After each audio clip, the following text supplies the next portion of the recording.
Hi, I'm Susan Kare, and Mike, thank you so much for this chance. I'm a graphic designer and an icon designer.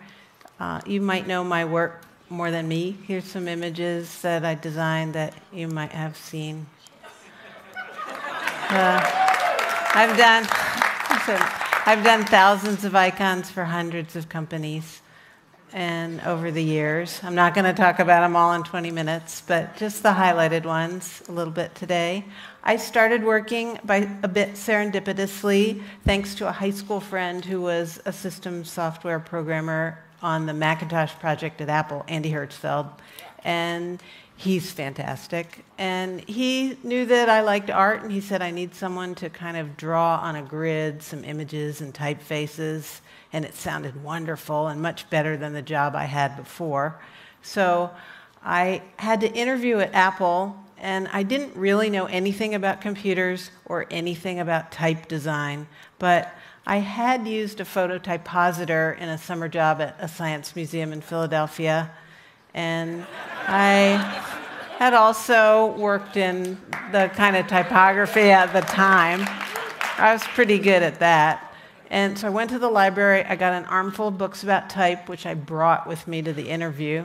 And Andy said, get some graph paper and just draw some stuff. And I did that, and it's funny, even some of those original sketches aren't a million years away from what some of the images that ended up in the original Mac. The interview lasted 5 minutes. It was, when can you start? And I found myself the next week in the Mac software group looking at a screen like this. You can maybe see some of the little rounded rects have words like trash and disk drive and printer. So those were the things that I needed to make icons for. And on the right were the kind of the verb of it, those buttons. Do it became okay because do it is maybe more clear, but people read it as dolt. So the first thing I did in a 7 pixels wide, 9 pixels high typeface Chicago that I tried to make bold and not have jagged edges, and that ended up in the title bars, and it ended up having a bit of another life in the first iPod. So when I got there, the goals were explained to me that it was a computer for people who are not computer literate, so your mom could use it, not too politically correct, and that it should be discoverable like arcade games. You shouldn't have to use the manual to be able to do it, and that it should be friendly. So I started out making these icons in 32 by 32. This was an icon I designed. They just said there should be something on the screen, 32 by 32 dots, that it sits there while the computer boots. So I know that I reached back to my junior high favorite symbol to do that. This book was written in 1993 about comics by Scott McCloud. Terrific book about user interface, I think, although not explicitly written to do that. But he shed some light to me on maybe why that symbol worked. He said when you have a lot of detail and something looks realistic, it looks like somebody else.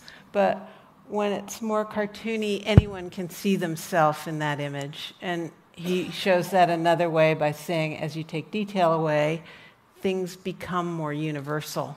And I think that that is kind of a key tenet to me about if it's a pen or you want to do writing, if you make it a chrome pen with a highlight, and it doesn't necessarily speak to every single person because people don't use that same implement. I designed this image and this bomb because I was told they would never be seen by anyone. So I thought I could be a little irreverent, but unfortunately, that was not the case. But the programmers truly thought at the time they would be deeply hidden, so I know that right after the Mac shipped, we were in our software area, and a call came in fielded through Apple, and it was a woman who was using Mac Write, and it had crashed, and she was afraid her computer was going to blow up. So felt kind of bad. But I love it when things take on their own life. This is in a subway station in Sweden, and it looks a little bit like a card that I did for the MoMA gift shop a couple years earlier, but I think that was flattering. We take so for granted the tools that we have now that when I first got to Apple, there weren't any tools on the Mac to make icons, so I did it on paper. And then Andy Hertzfeld wrote this icon editor that allowed you, it seemed so fantastic. What you could do was turn one pixel off or on. You couldn't draw a line or a circle or anything. And then you could see it magnified and at the size that you'd see it on the screen. And it generated the code you needed for programmers to get it into the software. It's not crying. I was just counting, I think. And sometimes, for fun, I did pictures of my colleagues in icon format, and we would play around with them on the desktop. And I would always try, you can see some of these have different title bars. Before we settled on the horizontal stripes, it was that computer just gave you such an incredible ability to iterate and try things out. I ended up doing pairs of applications with documents, so I thought it made more sense since there were irregular regions, meaning all the icons didn't have to be square, that the tilt and the hand would look more like activity, and that could be paired with a document.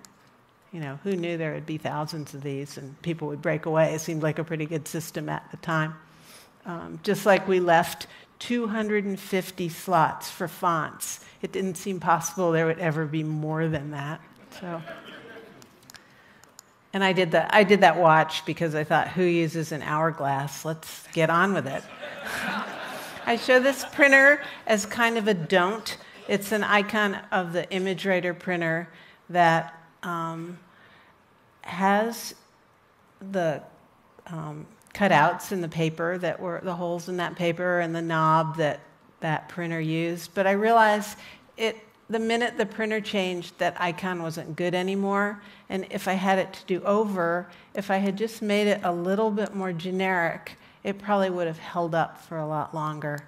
So the moral of the story is just enough detail. This is a picture of an old menu. Before there was a command key, we used a specific command key icon. We were using the Apple. And Steve Jobs came in one afternoon. He always stopped by at the end of the day to see, is there anything new? And he said, you guys are taking the logo in vain. There's too many apples on the screen. Get rid of it. So I was trying to think, okay, it's the command key, stone tablets, this kind of stuff. It just didn't seem right. It was also referred to as the feature key that you press and have a keyboard shortcut. So I was kind of leafing through a symbol dictionary, which I did when I needed a little inspiration. And I came across, this was labeled feature, and the index said that it was used in Swedish campgrounds to show places of interest. And it's still used today. And that seemed okay. It's abstract, but it's pleasant. It was really easy to do in 16 by 16, which was kind of an advantage. And I thought, it looks a little lucky. So it's still on the keyboard.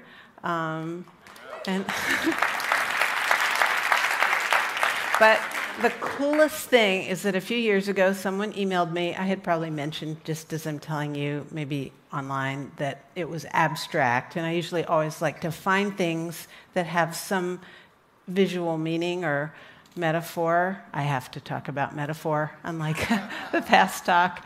And this guy said, no, it's actually a castle seen from above. And those are the 4 turrets. And I thought, wow, I had never thought about that. And then this is a castle in Sweden from 1200 era. So I thought that was great. And it did have meaning after all. This control panel was done trying to avoid using words so it would be international. Because I was kind of a sole source vendor at the time, I did a lot of graphics for advertising and for creative services at Apple. Some of that was used on Mac Paint when it shipped. And it actually, there was a wonderful programmer named Bill Atkinson who wrote the Mac Paint program. And he also developed Apple's first scanning software. And Steve brought that woodcut in, and Bill scanned it. And it was kind of a crufty image, but I cleaned it up, and it worked pretty well. I got to do which was fun for me because I was always using the program, the tools in Mac Paint.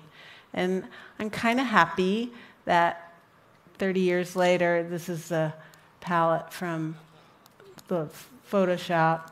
They're still kind of kicking around, you know, a few more dots, but same basic idea. But despite the fact that superficially I felt as if, wow, I'm really on the forefront of something, like if you ever study art history, you know nothing really is new. And people have certainly communicated with little pictures for a while and made typefaces out of little bits of stuff and told stories with symbols.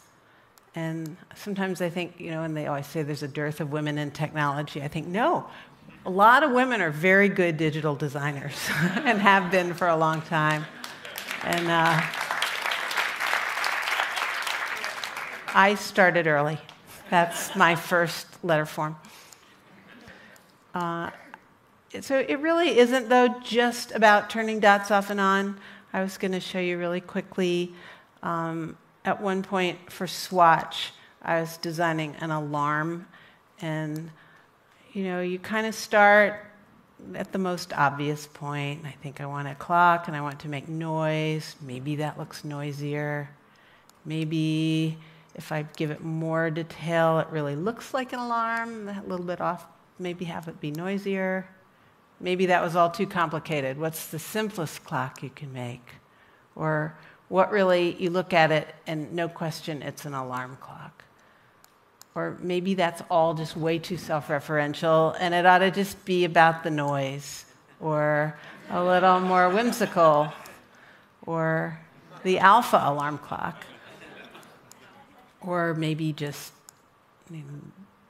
kind of a little bit more abstract.